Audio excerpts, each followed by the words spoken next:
Today, the question is, what do you think about social media for kids?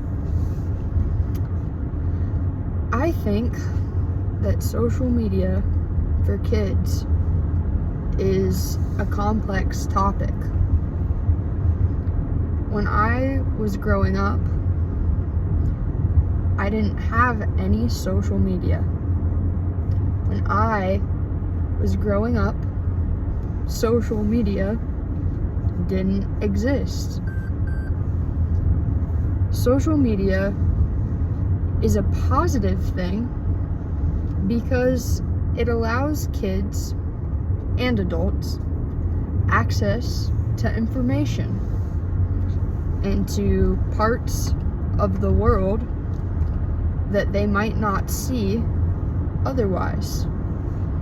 However, social media, particularly for kids, can be a negative thing because some information might not be appropriate for children.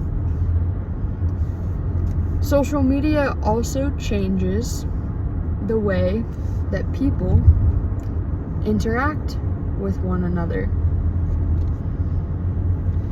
For example, many kids have more social interaction on social media than they do in person.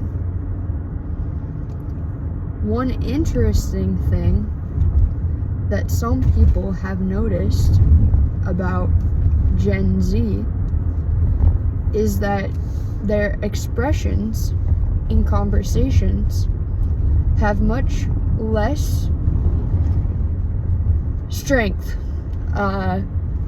Their facial expressions change a lot less than people that weren't exposed to social media at a young age.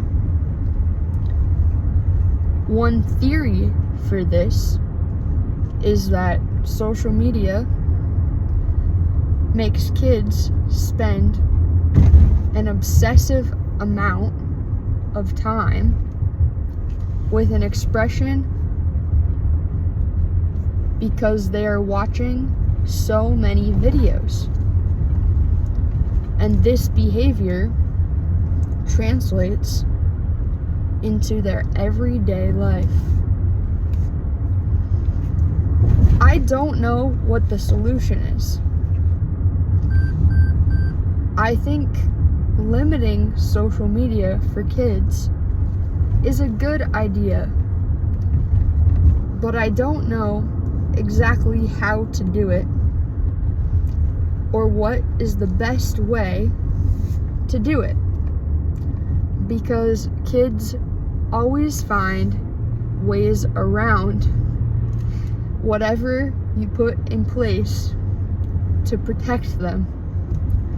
I remember when I was a kid, my version of social media was game websites like addictinggames.com, and the schools would put up firewalls. They would put up things to block the websites, but we would find ways to navigate around the blockers. Overall, social media definitely has positive effects for kids, but it also has negative effects too. Another negative effect of social media is that kids can get bullied not only at school, but now even when they're at home. I also think that it can have an effect on their future, because before, what kids said wasn't really documented in writing. And now, the things that you say as a 7, 8, 9, 10-year-old are documented. I'm interested to see how this plays a role in the future, because things that I said when I was 9, 10, 11, I wouldn't want them documented. Because you're growing. You say stupid things as a kid. Overall, I think parents should limit kids' screen time in general, similar to how they limit other unhealthy behaviors. Everything is okay, but in moderation.